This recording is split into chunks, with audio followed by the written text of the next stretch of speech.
Harlem's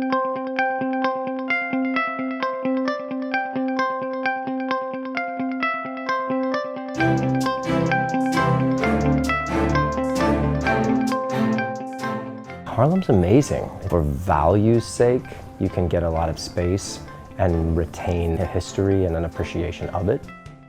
We found this place. We loved the fact it had solid bones.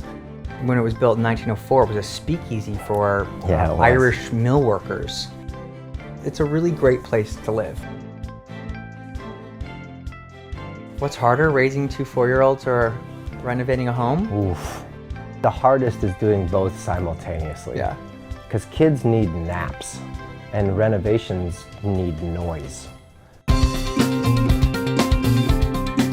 One of the challenges of a townhouse is the way people lived at the time was very much partitioned into separate rooms. You had front parlors and rear parlors and dining rooms and butler's pantries. There's an instinct to really want to break out all the walls and open the whole floor up.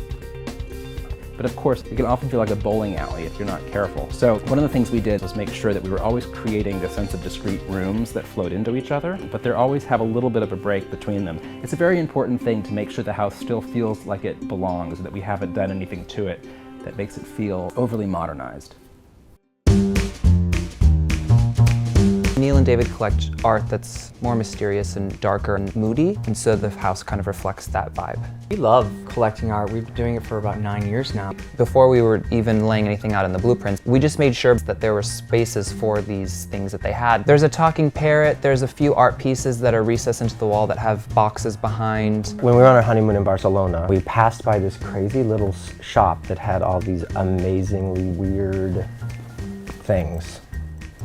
Pillows with creepy women. And in the windowsill was this strange taxidermy rat. My dad gave me a bunch of money for our wedding, and he's like, go Us, spend... gave us. No, it was for me. Oh, but And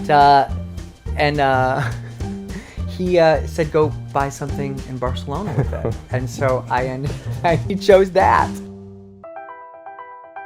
David is actually a trained chef, so when we started working on the kitchen, it was all about that big island and making sure everyone can gather while he's working. They're always worried about things being too precious because it is a family.